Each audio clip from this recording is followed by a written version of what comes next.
Hello, everyone. Today I will be talking about the heaven, and there is a reason to it because I do believe that this concept is the collective strong collectively everything believed to be good, and not only uh, good, like satisfying, pleasurable, but kind of good that is sacred, kind of good that provides us meaning with life, and the kind of meaning that holds when we face all the hardships, we face the sufferings, we face also that which will link to hell, but still find it to be better, to be better in a sense that worthy of all that hardships and of all that um, sufferings that we go through. So, what kind of heaven is it? It is it is important to understand because you see, if we define it with what we already know, with what we already experienced, um, if we base our experience in the definition of this term, it means that they are the worthy things and sacred things to strive to, and to strive for, and to live for, and perhaps to die for. Um, and they are also opposite things. They are things that could sufficiently define hell, and that we do link to hell, that are so terrifying that we uh, want to know what it is so we could avoid bringing it about. Um, but first, let us think, should we even try to specify what is heaven? Because, in a sense, a collective concept helps by being a kind of generalization that encompasses all. Because when we try to specify something, we also limit it by doing it, right? When we name, when we define, we limit also. So it's a good question. Maybe we don't know for sure what is heaven, but maybe it's an infinite possibilities of whatever could be linked to good in life. And maybe we don't want to limit it precisely because we ourselves don't know all that good which could be in our lives, which could be actually real, because we didn't experience that much, and because there are hopefully more things to strive to, and more things, good things to experience. So maybe heaven shouldn't be precisely defined. Maybe it's good that there are no sort of strict boundaries to what we call good and to what we call evil, because then it would mean that, well, we still have the potential to explore, and it is good when we at least say about the positive potential to explore. Um, it is uh, good to have something even better, right, to strive to. So maybe it's great that heaven is that the concept of heaven allows for the ever expanding possibilities of greatness, goodness that we can't even define uh, specifically. I mean, we do understand when we say good and evil what we talk about, and we do understand what we mean when we say heaven and hell. But do we know precisely and specifically what we mean? Not necessarily. Okay, and so I mentioned the advantages of why it is good to have this concept so great and big and perhaps even unclear, but because it encompasses everything. Um, but then there is a problem to it. The problem to it is that when we don't agree on specifics, we and we when we can't understand what what each other means uh, by what is good and bad, good and evil. Uh, we when we can't come to an agreement verbally and come to union of understanding consciously, we just start acting out of our unconscious self-interest, and well, the result of it also could be negative. It could be violence, it could be cruelty, right? So it's not good to not be able to understand what the other person means by it. I mean, yes, perhaps it's great that now we have all these definitions expanded and we can allow for flexibility for what we think is good. We can explore each other what it means precisely for us and precisely in our experience, and don't limit ourselves, but explore the potential of it and push the potential of what could be. Um, but also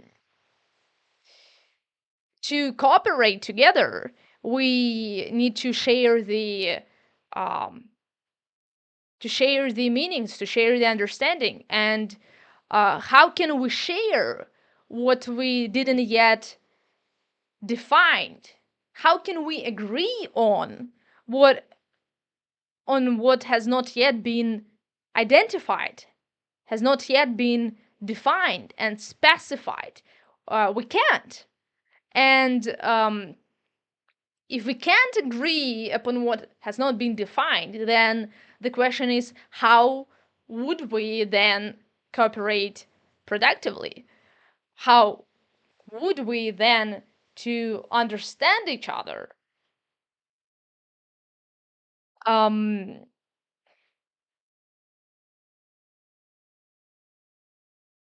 and when we fail to understand each other, when we fail to see the world the way the other person sees the world, we fail to bring their interest into the table, into the picture. We fail to strive to the reality, which would include their definitions of what is good and evil, include their interest as well, and not only reductively ours.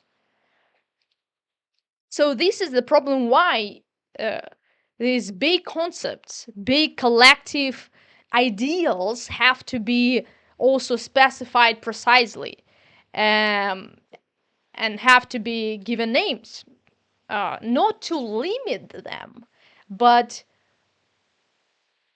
to make sense of them as we move through life, you know, um, and to know precisely what would constitute them so we could orient ourselves in reality, and so we could know the things to avoid bringing, and know precise things to bring, and to do, so so it would be better. Oh, hey. I'm good, thank you. How are you? I'm having my coffee, discussing heaven and hell. Those are pretty interesting topics, you know. Um, so, been just mentioning that, you know, those collective ideas of what is good and what is evil, um, are kind of all including, and there is a good side to it that they are all including, because they are an advantage that you can explore of the full potential of what is good and what is bad, and what is heaven. You can never uh, expand it. You can include there your own experience and not just someone else's, and then you can include the more and more people in that picture. Um,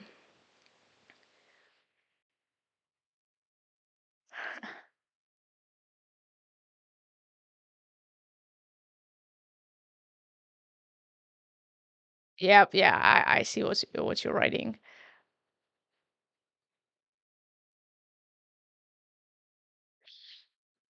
Okay, okay, I'll drop it for you there. But you can just go into my profile and see there. I have it all there.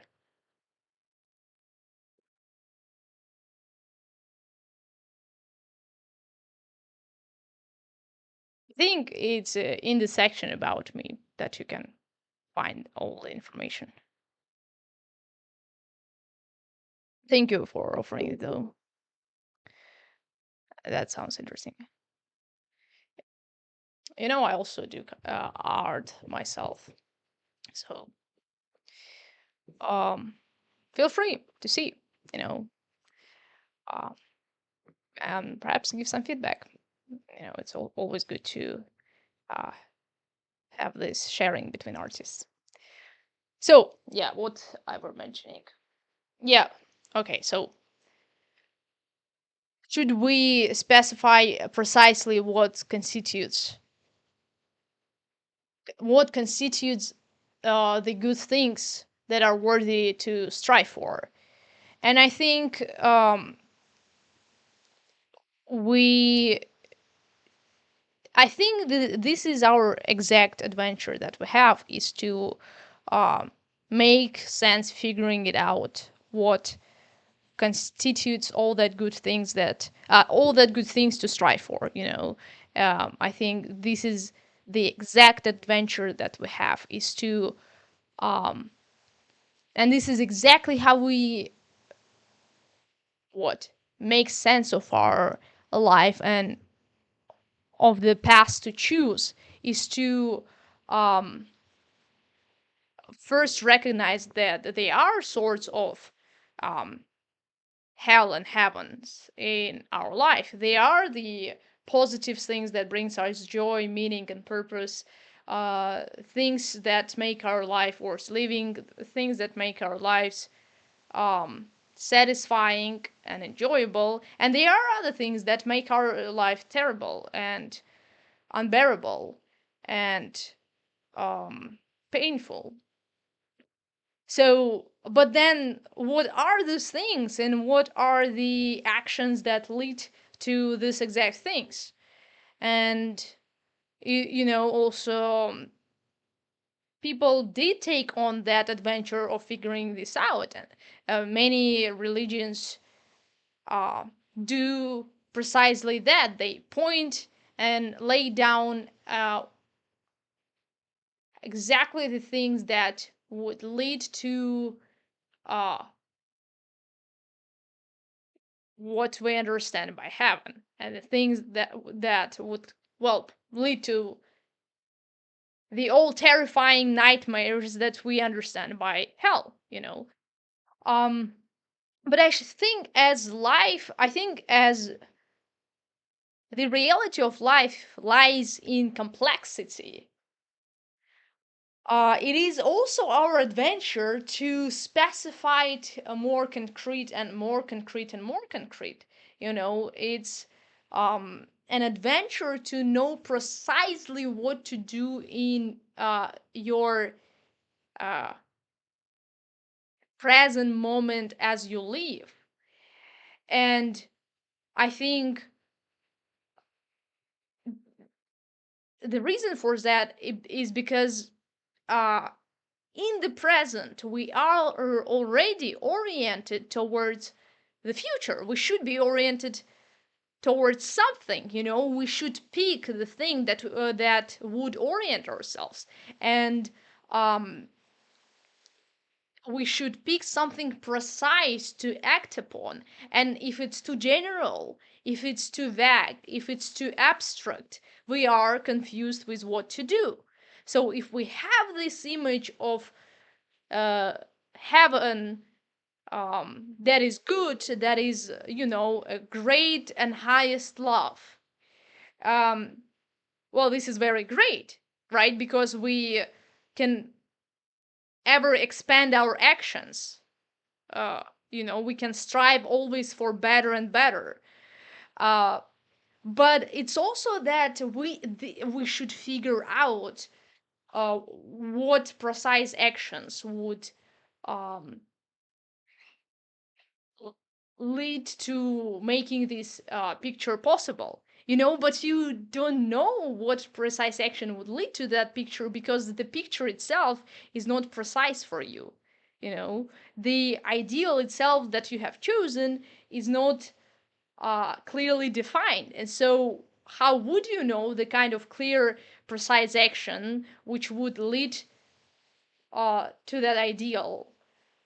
You wouldn't, because you have first to define for yourself and to clarify and to identify what exactly that you want to reach, you know. Um, and that's why I think that these big concepts, the concept of heaven, should be clearly and precisely defined and specified, not least for people to cooperate together productively. Because um, if we act in relation to the goal, if we strive to a goal, and if we attend to something precise, we then cooperate efficiently and productively by attending to it together, by attending to the same thing, by striving to the similar kind of goals, um, because it only makes the cooperation harder if you have an opposite goals or you attend to different things. The unity is in singularity, in singularity of goal and path also. And so, but you can't agree upon what is not figured out. You can't agree upon what is not defined. So okay, then it is also a question: how would you define it? How would you specify? Uh, because this is actually what is hard, as you have no idea what precisely does it mean, what precisely would lead to heaven, and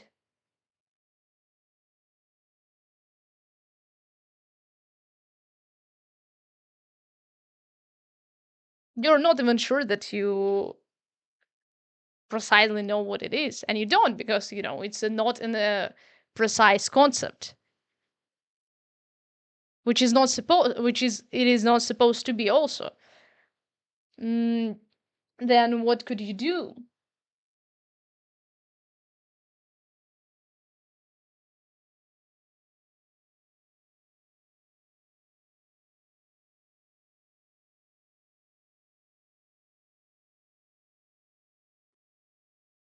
Well, maybe you could look at what you have now too, and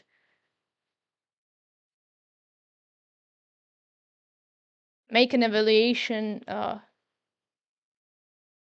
what kind of things in your experience, in your life, tilt closer towards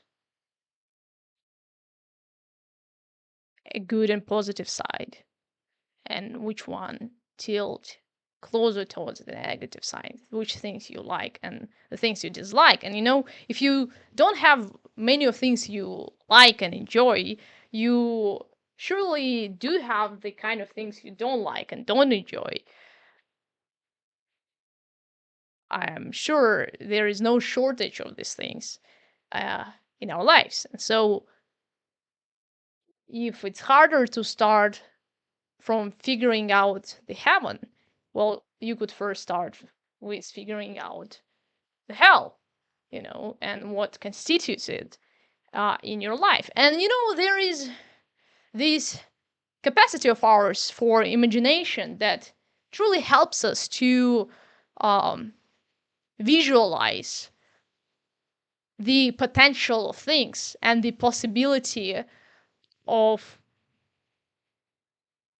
the future scenarios. And this helps us to be visionary, and to make wiser choices. It also allows us to imagine the things we don't yet see, and imagine the scenarios that didn't happen but could have happened based on what we already experience. And it is this capacity which we can use to look at the things that we have now and realize how would they look like if these things I dislike would become even worse, uh, would become even less likable. What kind of thing then they would be, and what kind of thing then they would become. And for the things that are likable, we also can stretch our imagination and think, well, how could I like it even more, and what would make me to like it even more? Let's say if I'm doing something and I'm achieving some relative success in it. I'm drawing and I'm building my skill that evidently becomes, uh, let's say, better, right? And so perhaps I'm starting to win over some recognition of my friends, close friends. And then I can stretch this imagination and say, well, I already like the recognition I have, but then it would be even greater to have a recognition I don't have, to have a recognition from more people, or and to have more people enjoying my work, right? Maybe it would be people I admire, people that are uh, I consider to be important, um, or you know it would be just about the quantity of people, I don't know, but we could stretch our imagination and see what kind of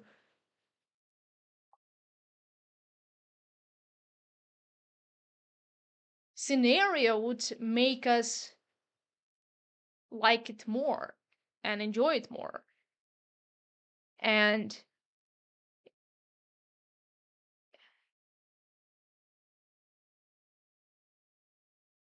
this helps us to see that though future is infinite, it possesses infinite possibilities that we can't predict and we always fail to predict, would fail to define.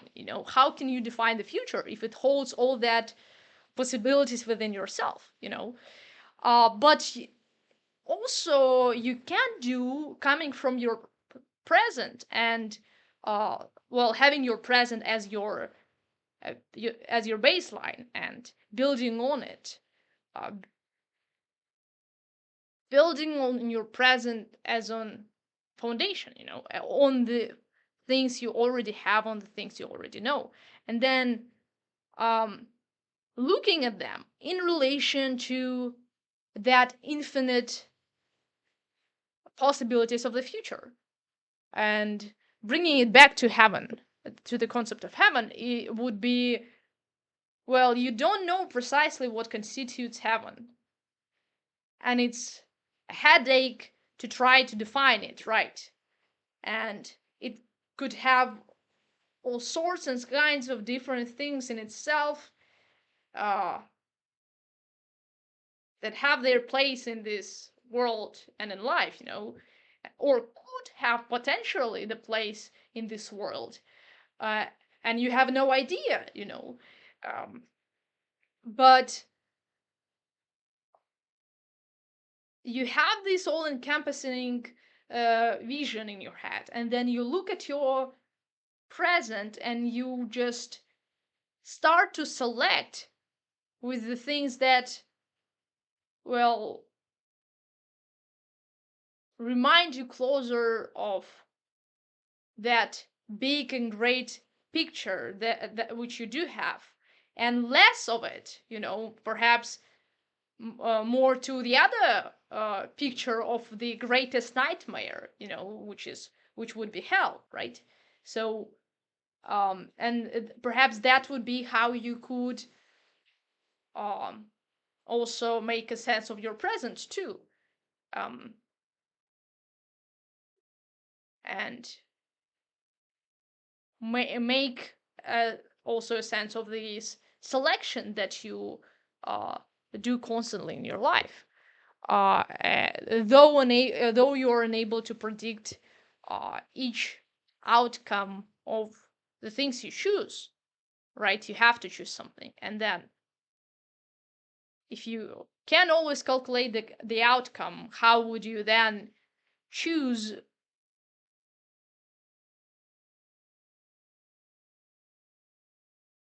efficiently without regretting it? And it's hard because you understand that, well, I don't always know the outcome, and I can't always accurately predict things, and I can't always precisely name them, and I can't always precisely define them, but um,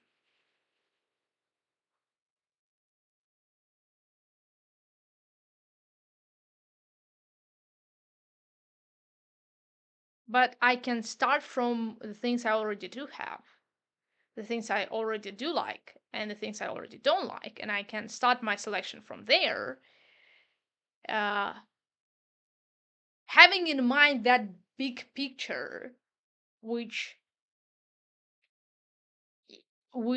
in kind of has in itself all the high and great standards, and it's good that it's what that it's the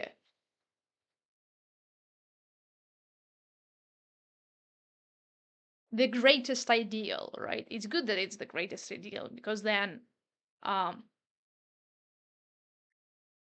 as you move upwards, you still can efficiently rely on it, right? And you can still have it in mind in your selection, because no matter how greatly you move, it would still uh, has a higher standard than of whatever you already have. And perhaps exactly for this reason, it's not yet clearly defined.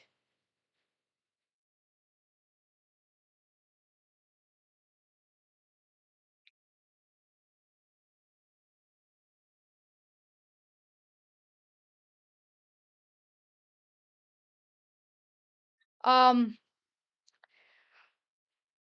but it seems to me now that it's the kind of unconscious process that we have. Not perhaps not unconscious, but uh, it's not reductively like rational process.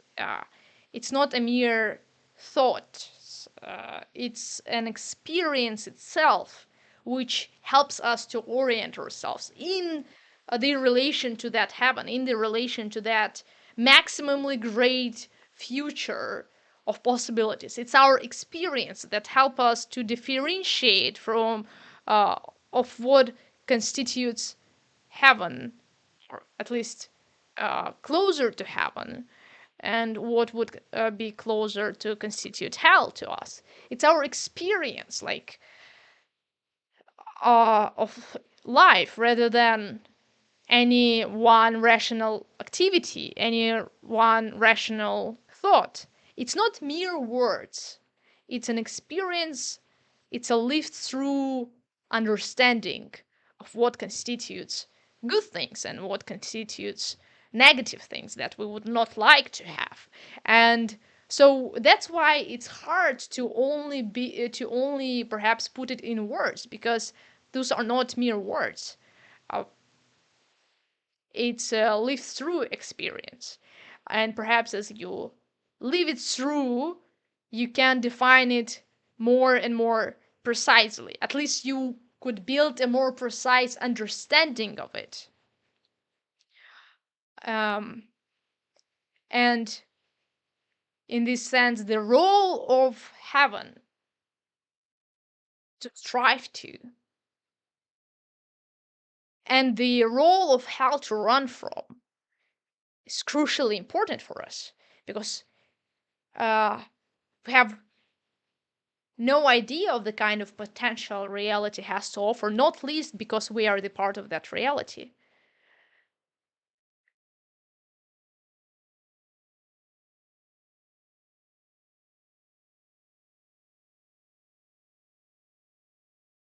And so we preferably would want to have not only deductive or not only inductive approach, but all two, both deductive and both inductive approaches in our lives.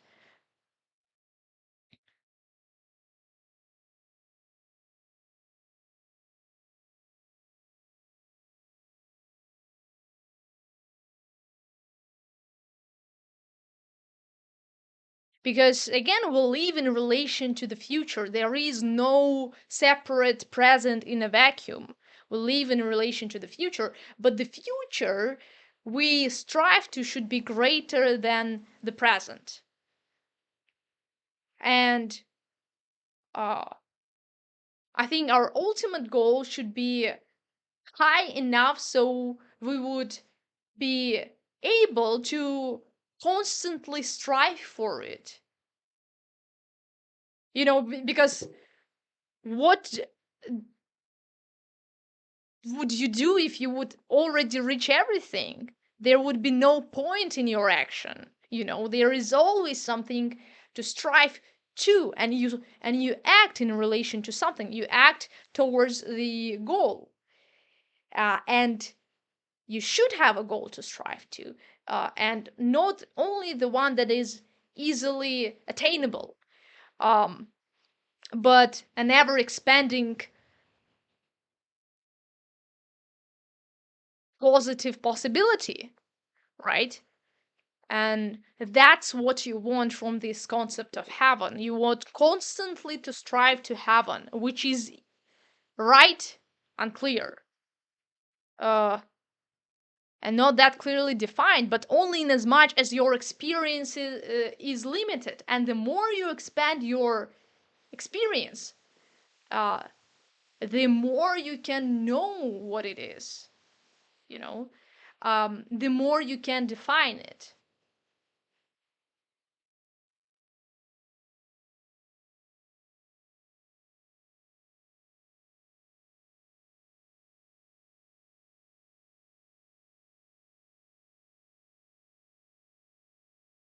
So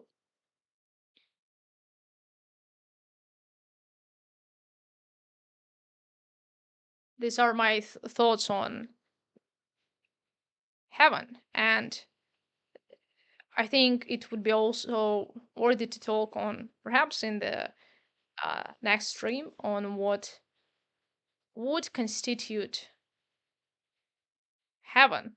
Though it's, definitely what you can say that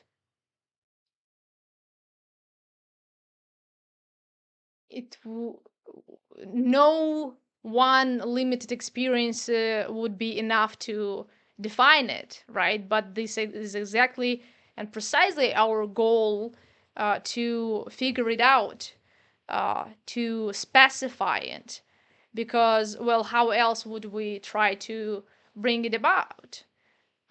It is an adventure of moving closer towards it, uh, towards what is greater, and also figuring and identifying, figuring out and identifying what it is.